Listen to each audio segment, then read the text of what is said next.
There are a few signature villains of Spider-Man who we think of right off the bat. For some, it is the Green Goblin, while for others, it may be Doc Ock. But there is another villain who is worth mentioning, the Lizard. The story of a biochemist and biologist who simply wanted to help mankind but ended up misjudging the effects of tampering with science is something that is extremely believable. So today, we will be looking into the anatomy of the Lizard, better known as Dr. Curtis Connors, who ended up getting the worst side effects when it came to trying out a new serum. Before we go into our explanation, we have a very small request. If you like our content, please support us by subscribing to our channel.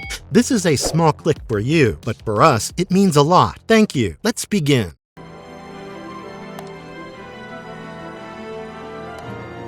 Who is Dr. Connors? How does he become Lizard? Curtis Connors was a young army doctor. He worked as a surgeon in the fields, trying his best to save the lives of his fellow comrades. However, life is unpredictable when you are on the front lines, and that is what happened to him. There was a blast near him, and that severely injured his right arm. This eventually led to his arm being amputated. Now, losing the limb definitely hampered his way of life, but what was hampered the most was his psyche. Amputation is never easy, and this amputation was rather sudden. So, understandably, its impact was much more long-lasting on his psyche. Now, as Curt Connors was a man of science, he decided to find the cure to his problems in science. He decided to build up a serum that would help him regrow his limbs. He focused mostly on reptilian genetics, as reptiles are able to do that. He concocted his serum and decided that he would test it out on himself and see if it worked. Well, it worked all right. He ended up with a right arm. However, what he was not expecting was the serum to mix with his human DNA and change it to the point that there would be visible changes in his body other than the new limb, of course. He ended up with green, scaly skin, and his features slowly morphed accordingly into a lizard. He even grew a tail. This is how the Spider-Man villain we all know came into being. Now, obviously, realizing what a huge mistake he made, Curt Connors tried his best to make an anti-serum, but Lizard Brain, when activated, really made it hard on Connors to hold on to his human intellect, and he was unable to concoct it by himself. That's where Peter came in. Peter concocted the anti-serum and changed Curt Connors back into a human.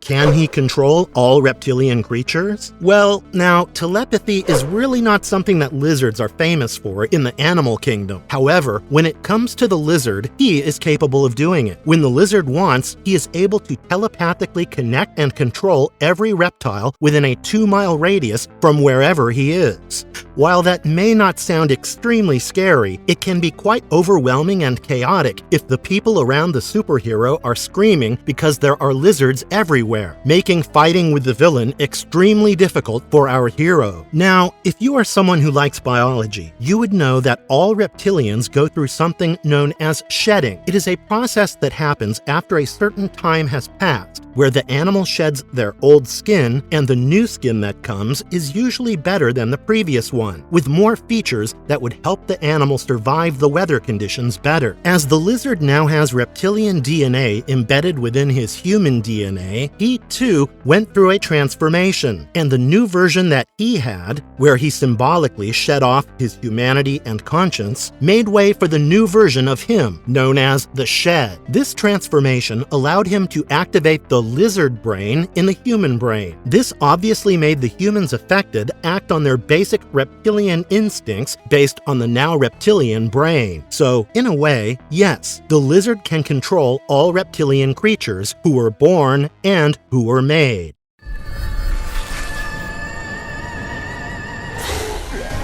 The amazing power of his tail? The lizard is truly like the animal lizard thanks to not only his green scaly skin, but also his tail. His tail at first may seem like an add-on that was not necessary, but as we see the lizard in action, we kind of understand why the tail was necessary. His tail acts as a tool that helps the lizard balance completely, but that is not all. Whenever the lizard wishes, he is fully capable of whipping his tail around, making it an offensive weapon. When he does whip grip it, the tail is able to create a huge amount of force that can even shatter concrete. The highest speed at which we have seen him move his tail is 70 miles per hour. On top of that, as if using his tail as this heavy whip was not enough, like a gecko or a lizard, he is able to detach his tail and then grow it back out, should there be any need. So for the lizard, his tail is quite a valuable weapon and not just an aesthetic accessory.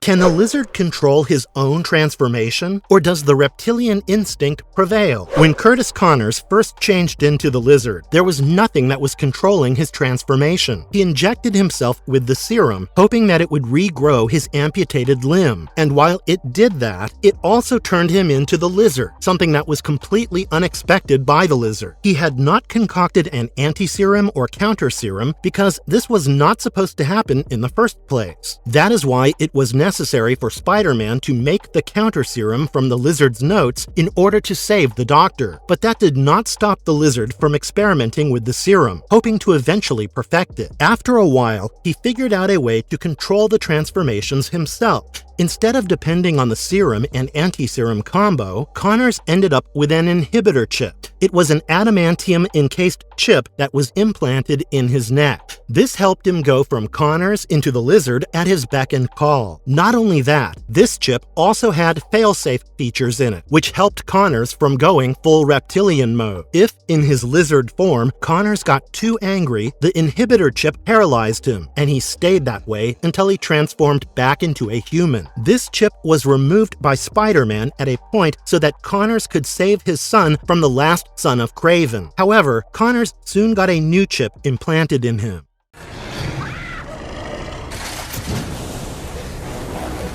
How do the lizard's fangs and claws shape his marvelous menace? The lizard DNA that Connors ends up with is far more serious than just changing his skin color and giving him a tie. Thanks to the serum and the genetic mutation, now, when in his lizard form, Connors has a razor-sharp claw that adorns each of his fingers and toes. This claw is a result of genetic mutation and genetic modification, so the strength of these claws is far different from what we usually see in the animal kingdom. These claws can chip through stone, wood, flesh, bone, and even some metals. This definitely makes the lizard an unstoppable force because his sheer size and body musculature changes, along with these additions, make him quite dangerous. But that is not all. Once transformed, the lizard has a row of fangs that are extremely sharp, which he uses to bite his opponents whenever they are in a close combat situation, making defeating the lizard far more difficult than first anticipated. Does he become Dr. Ock? Let us be real. Marvel's alternate universes have allowed us to experience the weirdest possible outcomes that we could have thought of via all the alternate Earth timelines that there are. In one such alternate timeline, we get to see the ultimate version of the lizard. Now, this version of the lizard is also a version of Dr. Octopus. In his timeline, Hydra and the Defiance League went to war. This understandably left the whole world in shambles. Captain America and Black Widow came across Curtis Connors and decided to stay over at his place for the night, which led to them learning about the horrible truth. In this timeline, Curtis Connors has turned himself into the lizard, and on top of that, he got himself the tentacles from Otto Octavius, making him the feared Lizard Ock. This led to him having more offensive moves than before, making him quite the dangerous villain to face off against. However, when he was freed from whatever brainwashing he was in, he decided to join hands with Captain America and Black Widow to go and fight in the Venoma multiversal.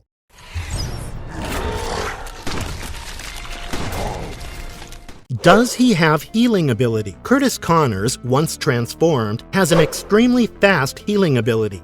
This is owing to the serum that he worked on. Connors is a double doctorate in biology and biochemistry. This led to him researching the regenerative skills of the reptiles in order to figure out how to grow his arm that was amputated. Now, the serum he designed actually worked. There were some side effects that were completely unplanned, namely the green skin, the scales, claws, and fangs, not to mention the tail. But the serum worked. This serum worked because it regenerated the cells on his arm. arm, which led to accelerated cell growth, and he had an arm again. Similarly, this regenerative effect of the serum is what makes his healing ability accelerated. Whenever he takes any type of damage while fighting, the cells in his body divide like crazy, and soon enough, he is healed.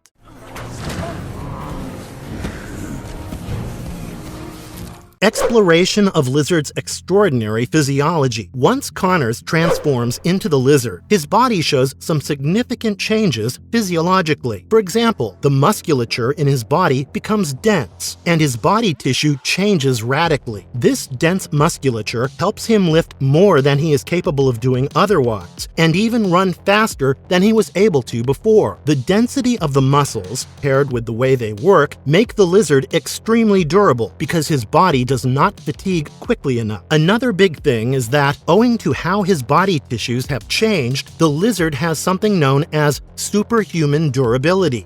That is because the body tissue and the dense musculature allows him to deflect small caliber bullets, break the falls from great heights, take blows like a boss, and roll with them. So overall, his lizard physiology definitely makes him a tougher villain. Daddy, stop! Billy. Can he reproduce? Does he have a lizard kid? Curtis Connors was married to his love, Martha, and together they had one son, William Bill Connors. So it is clear that when Curtis is human, he can definitely reproduce. Whether or not he can reproduce as a lizard is unanswered. Now, when it comes to his relationship with Bill, complicated will not even be the right word to describe the tumultuous nature of their relationship. This is because when it comes to the biggest target of the lizard, it is his son. We have seen Curtis attack Bill so many times when he is in his lizard form. The kid serves as an easy target, and the lizard brain has exploited that several times. At one point, Spider-Man has to face off against the lizard and the lizard Jr., who is none other than Bill, who was injected with the lizard serum when Curtis was under the influence of this meteorite that was passing by. Not wanting to hurt the young kid, Peter did his best to bypass the attacks made toward him and figure out a way to heal them. Once he did heal them, however, things did not take a turn for the better. Billy and Martha were living next to the Menace Corporation, which exposed them to carcinogens, leading to them being diagnosed with cancer. Martha passed away, and Billy barely survived. The stress from this situation made Curtis Connors turn into the lizard again. The lizard soon attacked and killed Billy, leading to a new transformation within him, known as the Shed. As the Shed, the lizard did not have any of the human conscience left in him. Even though he had the intellect, Spider-Man tried to defeat him, but he could not. This is when Jackal approached the lizard. He knew that Curtis Connors' mind was trapped in the lizard's body, and he needed some leverage to get to Curtis Connors. So the best way he went about it was by cloning Billy and Martha and using these clones to appeal to Connors' mind that was trapped in the lizard's body. Now, Jackal, who was the assistant of High Evolutionary, was working on a serum that would make new men, the human-sized animals created by High Evolutionary, more human. However, something went very wrong with the serum, and this led to the formation of the carrion virus. As this virus spread all over the world, it started affecting the clones of Billy and Martha. This pushed Connors to inject them with the lizard serum, thus creating his very own lizard family. Once all three of them were lizards, they went to the sewers, where they lived together. So, in a way, yep, Dr. Connors did have a lizard kid.